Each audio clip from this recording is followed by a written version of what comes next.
You are watching Delhi News। देखिए, आज बहुत बड़ा दिन है, मुहर्रम का दिन है, लोगों के रोजे हैं, तो इसलिए हम लोगों ने एक ऑर्गेनाइज्ड फॉर्म में मेमोरेंडम एसीपी सर थे उनको दिया है, क्योंकि किसी को तकलीफ नहीं देनी थी। आज त्यौहार का दिन है, आज मुहर्रम है, तो पर जो कोल्हापुर में विशालगढ़ फोर्ट के पास जो हिंसा का प्रदर्शन हमको देखने को मिला है सोशल मीडिया और न्यूज़ चैनल्स के तहत, तो ये इतना हर्टिंग है, इतना ज़्यादा बुरा है कि ये जानना ज़रूरी है कि हमारा देश कॉन्स्टिट्यूशन पे चलेगा कि लोगों की मनमानी पे चलेगा। अब देश में तो बहुत सारी चीजें गलत हो रही है, तो क्या सब लोग निकल पड़े तोड़ फोड़ मचाने के लिए, गुंडागर्दी करने के लिए? शासन प्रशासन सरकार से मेरा ये क्वेश्चन है कि इतने लोग वहाँ पर पहुंचे कैसे, और इतने लोग वहाँ पे पहुंच के इतना हिंसा कैसे? वहाँ पे लोगों की दुकानें टूटी, वहाँ पर लोगों के मकानों पे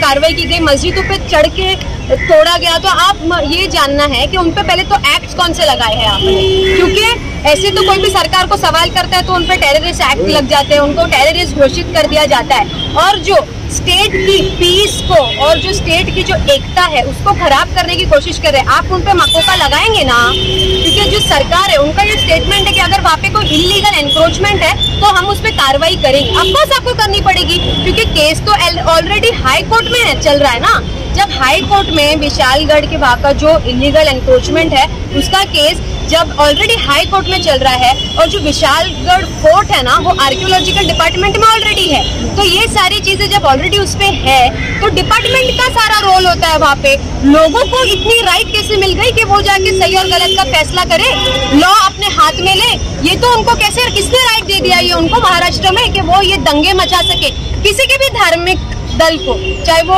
चर्च हो, मंदिर हो, मस्जिद हो, गुरुद्वारा हो, कुछ भी हो, आपका कोई राइट ही नहीं बनता है कि आप जाकर के वहाँ पे कोई दंगे का या एक दूसरे में विवाद पैदा करने का कोई भी माहौल क्रिएट करे। उन पे एक्ट लगना चाहिए, मको का एक्ट लगना चाहिए उन पे।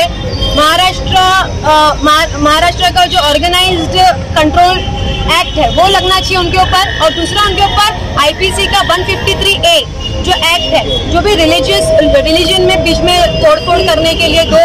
धर्म जात के लोगों को झगड़ा करने के लिए, और जो मको का एक्ट है वो ये एक्ट है कि एक पूरा प्लान प्लॉट करके कहीं का माहौल खराब करे, तो ये दोनों एक्ट तो उन पे लगने चाहिए। एंटी टेररिस्ट एक्ट भी उन पे लगने चाहिए, तो मुझे, क्योंकि कम से कम 3 से 5 साल की उनकी सजा होती है, फाइन होता है, तो ये सारी चीजें उन पे लगनी चाहिए। लोकसभा चुनाव खत्म होने के बाद में महाराष्ट्र में जो ऐसी हरकतें शुरू की गई है, तो कहीं ना कहीं ये पॉलिटिकल स्टंट है, आप ऐसा कह सकते हैं? ऑफकोर्स पॉलिटिकल स्टंट है, क्योंकि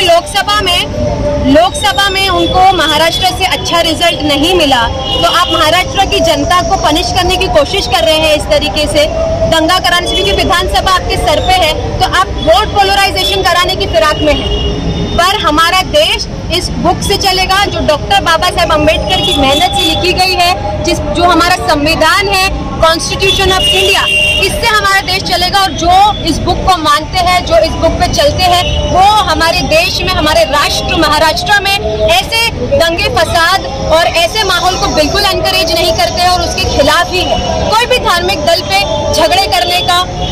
कोई भी धार्मिक दल पे झगड़े फसाद करने का किसी का कोई भी हक नहीं।